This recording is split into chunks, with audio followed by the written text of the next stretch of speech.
नहीं, प्रधान तक सीमित नहीं रहती और मैं सीमित रहने भी नहीं दूंगी। प्रधान को निकाल के बाहर खड़ा कर दूंगी, चाहे मैं उसके लिए कुछ भी लड़ाई करें, बीच में चीर दूंगी प्रधान को। जनता दरबार से लोग जुड़े क्यों, सबसे बड़ा सवाल ये है। जुड़े ही हैं कि लोगों को रहने की जगह नहीं है।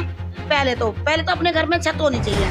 उनके पास प्लॉट पड़े हुए हैं, जमीन पड़ी हुई है, बिल्कुल खंडर मकान है। नमस्कार, मैं सोनू आजाद। इस वक्त हम मौजूद हैं सहारनपुर में, और सहारनपुर में एक महिला ऐसी देखने को मिली है हमें, जो शायद ही आप अंदाजा लगा सकते हैं क्या इस प्रकार के स्वभाव की भी महिला हमको मिल सकती है, जो गरीबों का और ना ही अपने परिवार से, ना ही तो अपने आप से कोई उनको संबंध रहता है, ना ही तो उनको ऊपर जाने का, ना ही तो कहीं चढ़ने का, सिर्फ समाज के लिए, उनके लिए सेवा का बहुत ज़्यादा जो है उनको जज्बा है।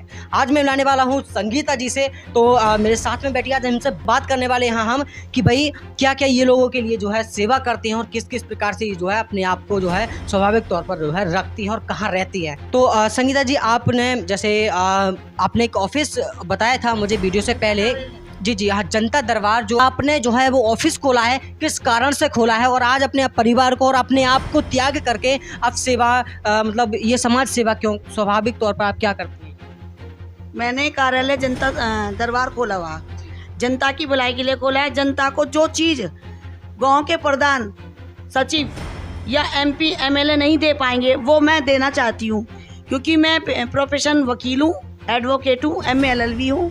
तो मैं चाहती हूँ कि जिस जनता को ना तो मकान मिल रहा, ना राशन मिल रहा है, ना रहने की जगह है, ना उनके पास खाने को, ना रहने को, ना शिक्षा, तो मैं बड़े बड़े लोगों से कहना चाहती हूँ कि मैं उनके लिए शिक्षा की व्यवस्था, प्लस मंदिर में पूजा करने की व्यवस्था, रहने की व्यवस्था, जो प्रधानमंत्री आवास की व्यवस्था वो मैं करा रही हूँ। ऑनलाइन उनके फॉर्म डाल रही हूँ, उन्हें काफ़ी लोगों को मकान मिल चुके हैं, आगे मैं देने जा रही हूँ, क्योंकि जो प्रधानमंत्री जी की योजना है उसको मैं सुचारू रूप से चलाना चाहती हूँ। जनता के साथ हूँ। जनता दरबार उसको कहते हैं जो जनता की भलाई के लिए खोला जाता है। जनता में सारी पब्लिक हो गई, समाज हो गया, शिक्षक वर्ग भी हो गया, उद्योग वर्ग भी हो गया। उद्योग वर्ग क्या करते हैं, खाली अपना पेट भरते हैं, वो अपने अपने बारे में सोचते हैं, गरीबों के बारे में नहीं सोचते हैं। मैं वहाँ शिक्षा का प्रसार भी करना चाहती हूँ, मैं वहाँ अस्पताल भी खुलवाऊंगी, वहाँ मंदिर भी बनवाऊंगी। कुछ लोगों ने गांव के लोगों में ज़मीन दे दी है, उस ज़मीन में मैं आधे में मकान बनवाऊंगी, आधे में हॉस्पिटल, आधे में मैं शिक्षा का प्रचार करूंगी, मैं स्कूल खुलवाऊंगी। मेरी यही आज से गुजारिश है सोनू आजादी कि मेरे काम को आगे बढ़ाया जाए मीडिया के थ्रू, क्योंकि जनता दरबार का मतलब जनता से जुड़ना, जनता का से जुड़ रही हूँ मैं, और जनता को अपने साथ जोड़ रही हूँ, समाज से जोड़ रही हूँ, और समाज से भी जोड़ रही हूँ, और व्यक्ति से भी जोड़ रही हूँ।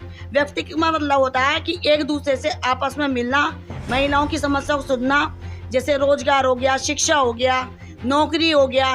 और नौकरी के लिए रोजगार का मतलब कि मैं घर में बैठे बैठे भी उनके लिए रोजगार ढूंढना चाहती हूँ, रोजगार करवाना चाहती हूँ। कुछ लोगों को मैं रोजगार करा भी रही हूँ मैं, लेकिन कुछ लोग चिढ़ते भी हैं। जब कोई आदमी ऊपर से सीढ़ी से नीचे धीरे ऊपर सीढ़ी चढ़ता है तो उस हिसाब से उससे चिढ़ते हैं, लेकिन मैं उनसे बिल्कुल नहीं घबराती हूँ, न मैं घबराना चाहती हूँ। मैं अपने कदम आगे बढ़ाना चाहती हूँ। मैं पैर से विकलांग हूँ, दोनों पैरों से, लेकिन मैं दिमाग से विकलांग नहीं हूँ, क्योंकि मैं प्रोफेशन वकील हूँ और MA LLB मैंने किया हुआ, और 15 साल से मैं वकालत करती आई हूँ, जनता के बारे में सोचती हूँ। अब मैं आपसे एक बात और कहना चाहूँगा, देखिए कि आप लोगों के मन में और दिल में बसना चाहती हैं, आपने बोल दिया।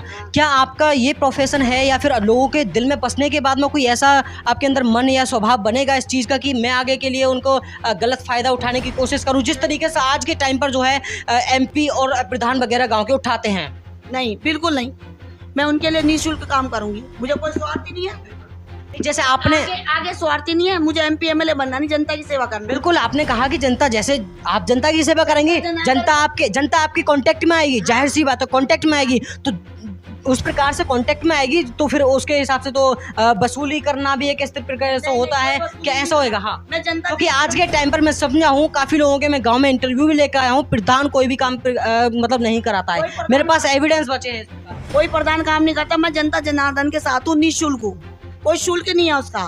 तो आप अपना जो भी खर्चा करते हैं किस तरीके से आप मतलब पूरा बताएंगे? खर्चा करती हूँ मैं, इंजॉय के द्वारा खर्चा होता है, एनजीओ का खर्चा कुछ लोग चंदा देते हैं तो मैं जनता में बांट देती हूँ, और बाकी जो मैं प्रोफेशन से कमाती हूँ वो भी जनता में लगाती हूँ। गरीब महिला शिक्षा और बच्चों की पढ़ाई। और आज का एक वाक्य बताऊँ, एक मास्टर जी थे, स्कूल के स्वामी विवेकानंद स्कूल के मास्टर जी थे नागल के, वो मार्कशीट से एक महिला से एक लड़की से 2000 रुपये लेना चाह रहे थे। मैंने उनको रोका, उसकी मार्कशीट दी। 12 साल हो गए थे, उसे मार्कशीट नहीं दी जा रही थी, पैसों के कारण मार्कशीट नहीं दी जा रही थी। इसलिए बिना पैसे के मैंने उन्हें मार्कशीट दिलाई, किताबें दिलाई, शिक्षा का प्रचार कराया, क्योंकि मैं निःशुल्क शिक्षा का प्रचार कराना चाहती हूँ। इसलिए मैंने कार्यालय जनता दरबार खोला। अच्छा, मुझे ये बताइए कि आप यहाँ पर आपने ऑफिस ओपन किया है सहारनपुर में, क्या ये सहारनपुर वाले लोगों के लिए ही सेवा प्रोवाइड मतलब आप करते हैं या फिर किसी और स्टेट के जिलों के लिए भी, अन्य जिलों के लिए, शहर के लिए, प्रदेश के लिए, प्रांत के लिए, कहीं का भी व्यक्ति हो, बट उनकी समस्या को सुना जाएगा, समस्या सॉल्व की जाएगी, हर समस्या का समाधान होता है। जैसे डॉक्टर पास इलाज का, दवाई का इलाज होता है हर मर्ज का, ऐसे मेरे पास हर चीज का इलाज है। और मैं उसके लिए प्रयत्न कर रही हूँ कि मैं देश विदेश यही नहीं बाहर के लोगों को भी जोड़ना चाहती हूँ अपने जनता दरबार से। जैसे अच्छा, पूरा मकसद क्या है जनता दरबार का लोगों से जुड़ने का, सिर्फ इतना बता दीजिए जिससे कि हम जो है अच्छी तरीके से समझ पाएंगे कि आपके जो ऑफिस खोलने का मतलब है जनता दरबार से लोग जुड़े क्यों। सबसे बड़ा सवाल ये है। जुड़े ही हैं कि लोगों को रहने की जगह नहीं है। पहले तो अपने घर में छत होनी चाहिए। उनके पास प्लॉट पड़े हुए हैं, जमीन पड़ी हुई है, बिल्कुल खंडर मकान है। और मैंने बहुत अच्छा निरीक्षण किया है कि वहाँ पे उनको कोई भी प्रदान योजना का पैसा आता है, सारा वो खा जाते हैं, उन्हें मिलता नहीं है। और शहर में ये बात है, शहर में पार्षद खा जाते हैं, शहर में पार्षद खा जाते हैं, ग्रामीण क्षेत्र में प्रधान खा जाते हैं, सचिव खा जाते हैं। मैं चाहती जनता का पैसा जनता के अकाउंट में जाए, ना कि उसमें प्रधान खाए, ना सचिव खाए, ना पार्षद खाए। आपको ऐसा लगता है कि सरकार के तरफ से जो प्रधान के लिए गांव में बंटवाने के लिए जो भी सरकार की योजनाएं मिलती हैं वो सरकार केवल प्रधान तक ही सीमित रहती हैं? नहीं, प्रधान तक सीमित नहीं रहती, और मैं सीमित रहने भी नहीं दूंगी। प्रधान को निकाल के बाहर खड़ा कर दूंगी, चाहे मैं उसके लिए कुछ भी लड़ाई करें, बीच में चीर दूंगी प्रधान को। अगर प्रधान ने ये गलती कर दी ना, उसको बीच में चीर दूंगी। चलो, आपने मेरा एक इंटरव्यू देखा था, मैंने कहा मंदिर यहीं बनेगा, और मैं बीच में चीर दूंगी, बीच में कोई। मैं आपका इंटरव्यू देखने के बाद में ही आपसे कांटेक्ट किया हूं, क्योंकि मुझे लगता है मेरी ऑडियंस भी उसी प्रकार की है, दिल्ली मुंबई वगैरह ऐसे कांटेक्ट में है मेरे, तो वो ही इस प्रकार की जो है महिलाओं के लिए फिर ऐसी सेवा जो कह सकते हैं कि सोशल एक्टिविस्ट, समाज सेविका को ढूंढना चाहते हैं, तो वो मैं इसीलिए आपको दिखाने की कोशिश कर रहा हूँ। तो सबसे बड़ी बात यही आ जाती है, जैसे मैंने बताया था आपको कि आपसे जुड़े क्यों, ठीक है, तो आपसे कॉन्टेक्ट में कैसे आएंगे लोग, इतना बता दीजिए मैम। कॉन्टेक्ट में मैंने अपने ऑफिस के बाद नंबर लिख दिया है, मेरे जिला अध्यक्ष सचिव है, सह संचालन करता है, और भाई मैं मीडिया प्रभारी से भी हूँ, एडिशन आज़ाद है मीडिया प्रभारी, एडवोकेट संगीता एडिशन आज़ाद मीडिया प्रभारी, उससे जुड़ जाएंगे। बोर्ड लगा हुआ है वहाँ पे और नेम प्लेट लगी हुई है, उस पर मेरा पूरा कॉन्टेक्ट नंबर है, मेरे अध्यक्ष का नंबर है, वो मुझे कॉन्टेक्ट कराते हैं, क्यों मैं डायरेक्ट कॉन्टेक्ट करूँगी नहीं। जनता से मिलना है तो मेरे पहले अध्यक्ष जी मिलेंगे और उसके बाद मैं मिलूंगी। मैम अच्छा, आगे आप थोड़ा सा आपके परिवार के लिए थोड़ा सा गौर कर लेते हैं कि आपके परिवार में कोई है कि मतलब? मेरे परिवार मेरे हस्बैंड से छोड़ के चले गए, तो आप इस टाइम अकेली हैं, बिल्कुल कोई और नहीं है सर? मैं असहाय भी नहीं हूँ, जनता मेरे साथ है, जनता जनार्दन का मेरा साथ है, मैं अकेली का हूँ, जनता मेरे साथ है, मैं उनकी सेवा करती हूँ, वो मेरी सेवा करते हैं, वो मेरी बात मानते हैं। आखिरी मैसेज लोगों के लिए क्या देना पसंद करेंगी आप? देना चाहती हूँ कि जो ये जितने भी गुंडे, जितने गांव के प्रधान सचिव बैठे हुए हैं, ये लोगों का पैसा खा रहे हैं, पार्षद खा रहे हैं, ये बड़े अधिकारी कोई भी, मैं खाने नहीं दूंगी पैसा। जनता का पैसा जनता के अकाउंट में जाएगा, उनके खाते में जाएगा, वो कोई नहीं खा सकता। इसके लिए मैं चाहे सड़कों पे अनशन करना पड़े, धरना प्रदर्शन करना पड़े, उसके लिए भी मैं तैयार हूँ। हमारा इस वीडियो में केवल आखिरी और कह सकते हैं कि एक लास्ट प्रश्न रहेगा, जिसके बाद में हम जो है वीडियो को समाप्त करने वाले हैं कि आपसे जो लोग, जैसे मान लीजिए कि कहीं पर दंगा हो जाता है किसी भी प्रकार का, या फिर प्रधान से रिलेटेड कोई भी बातें होएं, तो किस प्रकार से आपसे कांटेक्ट कर पाएंगे और क्या किस किस मुद्दे को आप जो है समझाने की, जैसे कि आप एडवोकेट हैं तो क्या क्या लोगों के मुद्दों को समझाने की कोशिश करती हैं, कहते हैं सुलझाने की कोशिश करती हैं?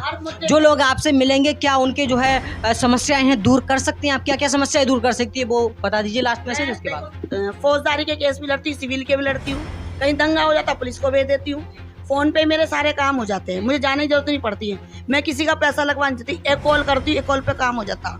अच्छा, इसके लिए फीस भी देती होंगी, जाहिर सी बात है? नहीं, फीस नहीं लेती। नहीं लेना चाहिए, क्यों नहीं लेते हो फिर? नहीं, मेरा मन नहीं है, मेरे लिए अपने लिए बहुत है। ऐसा तो नहीं हो सकता मैम, आप फीस तो लेते होगे जरूर? फीस नहीं मैं लेती हूँ, बिना फीस के काम करती हूँ, मैं अपने लिए कमाती हूँ तो जनता को ही बांटती हूँ। फिर आपने बताया था अर्निंग सोर्स, फिर कहाँ से आता है अर्निंग सोर्स? अर्निंग सोर्स मेरे इसी से ही आता है, वकालत से ही आता है। जाहिर सी बात है कि आप वकालत करती हैं, पैसा वकालत में ही आता है, तो क्लाइंट आएगा तो उसके क्लाइंट का तो पैसा देंगे ना। नहीं लेती ना मैं, अच्छा। गरीबों से नहीं लेती भाई, जब कोर्ट में बैठती तो वहाँ लेती हूँ ना। गरीबों को तो फ्री में केस लड़ती हूँ, उनसे फ्री ऑफ कॉस्ट उनके लिए काम करती हूँ, जनता के लिए काम करती हूँ। बहुत बहुत शुक्रिया दीदी, आपसे मिलने के लिए मैं सब लोगों का धन्यवाद, और आपका भी मैं धन्यवाद कहना चाहूँगा कि आपने यहाँ पर ये तो समझने की बात ये है कि इस टाइम पर जो मैंने आपको मिलाया था कि ये समाज सेविका हैं और ऊपर से ये जो है एडवोकेट भी हैं। आपको समझना ये पड़ेगा कि आने वाले टाइम में आपके ऊपर किसी भी प्रशासन का, शासन का कोई दबाव रहता है, चाहे पुलिस से रिलेटेड कोई समस्या हो आपकी, या फिर दंगा फसाद की कोई समस्या हो, कब्जेदारी की कोई समस्या हो, या फिर आपको प्रधान कोई तंग कर रहा हो, या फिर आपके गांव में पूरे प्रधान जो है आपको परेशान करने की कोशिश कर रहा हो, तो कोई समस्या वाली बात नहीं है आपको लेने की, क्योंकि सब दीदी हैंडल करने वाली हैं। तो आपको जो है शायद मैं लास्ट में कॉन्टैक्ट नंबर भी दे दूंगा, क्योंकि मैं ये प्रचार वगैरह तो नहीं, लेकिन सिर्फ हम समाज सेवा करते हैं और ऐसे ही आगे वीडियो से शायद हो सकता है कि दीदी के आते रहें, क्योंकि मुझे इनका स्वभाव बहुत बढ़िया लगा, क्योंकि मैंने इनका एक वीडियो देखा था, उसी को लेकर के मैं यहाँ पे पहुँचा हूँ। तो आप इनके ऊपर जो है क्या टिप्पणी रखना चाहेंगे वो आप अपने कमेंट बॉक्स में जरूर बता सकते हैं। बाकी का मिलते हैं अगली वीडियो में, तब तक अपना ख्याल रखिए। जय हिंद, वंदे मातरम।